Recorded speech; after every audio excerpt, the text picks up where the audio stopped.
tala falava o tala o tai au o lau Samoa Entertainment TV mai pia.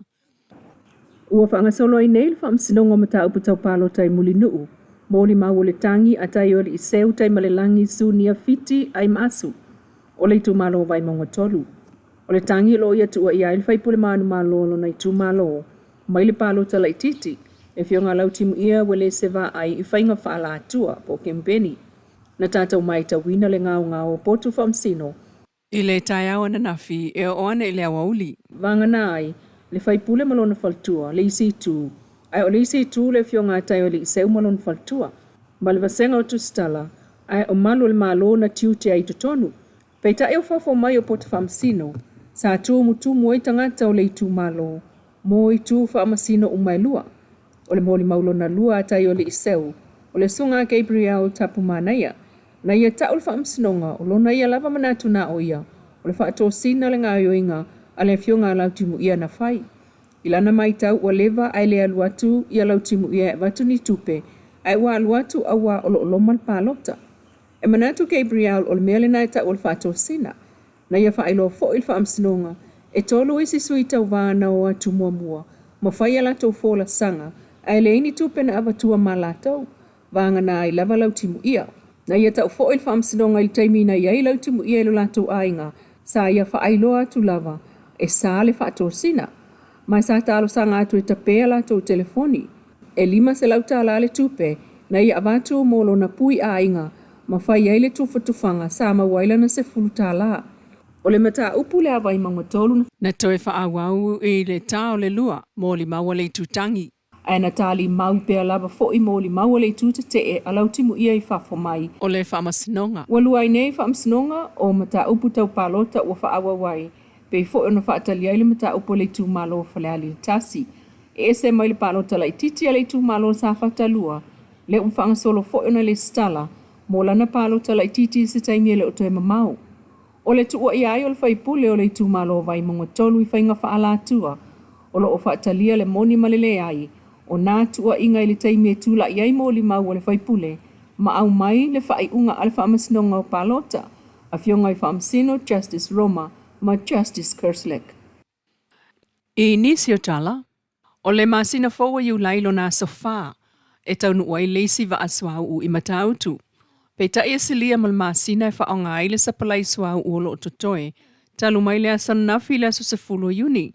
E pe on whailo mai le komiti fautua mo whalavlave matu ya Samoa, o le kiso e tolu li maso o lo totoe, penisini to e fast fulu aso, o le kalasini, le jet fuel, e ono sulfa aso. O le masina whaatulanga ina o wa aswa u le olo o iai o le aso whao iu lai, aso sulua le aso sulima au kuso, lua tasi le lua whao se tema. O lo whao au pea le malo whaatinonga, o fuafuanga i vaenga umaya o fia ili wha malo si o fuafuanga mpolkalame pui pui, ma le whao ngā tatau, i mata ngā luenga mwha la potonga umale malo. E mata i tu yasa umatu langa swa u, whaawau tāpenanga msau ni uninga mo le taime si iti ai ile la asanga mumu. Una ia polkalame whaalawi loa ile whaonga ina le leo swau u le tunu atoa.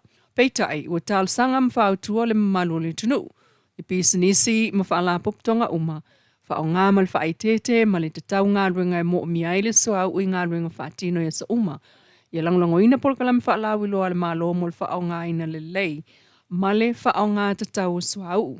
O le atu inatu le ofisa mo whaalablave matu yam whaalablave whaafosei nisi whaamatalanga la tamai.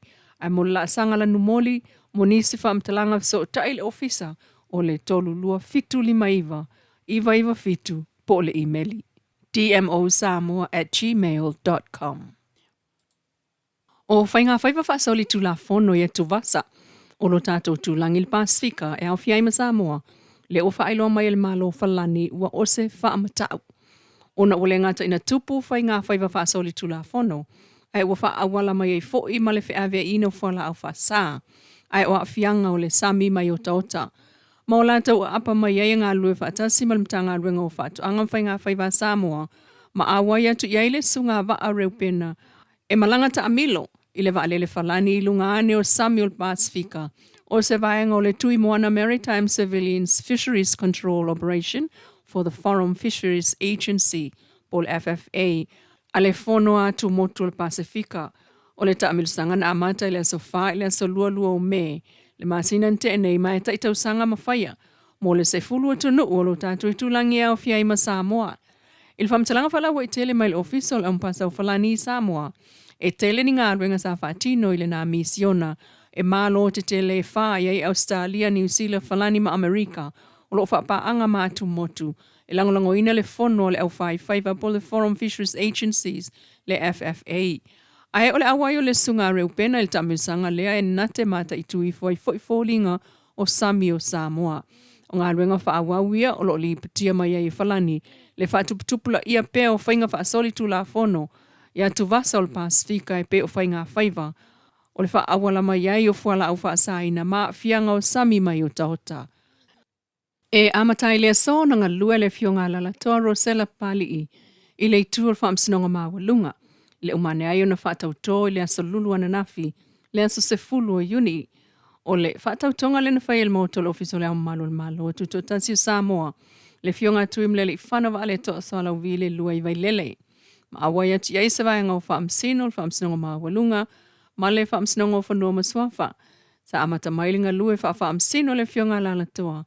Mai le whaamsinonga wha aitu malo e tofi ai a vea whaamsino o ngā lue o selo ia.